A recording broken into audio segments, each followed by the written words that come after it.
లైఫ్లో ఎవడో ఊరికే సక్సెస్ అవ్వడండి. లైఫ్లో ఊరికే రాత్రికి రాత్రి ఎవ్వడు ఎదిగిపోడండి.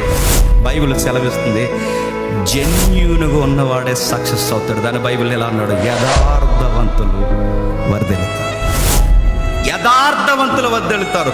నీ ధనం వాడడంలో నువ్వు ఎలా ఉన్నావు, నీ పనిలో నువ్వు ఎలా ఉన్నావు, నీ వర్క్ ప్లేస్లో నువ్వు ఎలా ఉన్నావు, నీ ఇతరుల కొరకు నువ్వు మాట్లాడుతున్నప్పుడు నీ భాషా నైపుణ్యత ఎలా ఉంది, నెక్స్ట్ నువ్వు పంచిపెట్టే విషయంలో దాచేస్తున్నావా, నిజాయితీగా అందరికీ పంచుతున్నావా, ఇంకా వ్యక్తుల్ని గౌరవించే విషయంలో ఎలా ఉంటున్నావు, ఇంకా నీ ప్రేయర్ లైఫ్లో ఎలా ఉంటున్నావు, ఇంకా నీ బైబిల్ స్టడీలో ఎలా ఉంటున్నావు, ఇంకా నీ పేరెంట్స్ ఉన్నప్పుడు నీ పేరెంట్స్ లేనప్పుడు ఎలా ఉంటున్నావు, నీ వైఫ్ ఉన్నప్పుడు నీ వైఫ్ లేనప్పుడు, నీ యజమాడు ఉన్నప్పుడు నీ యజమాను లేనప్పుడు,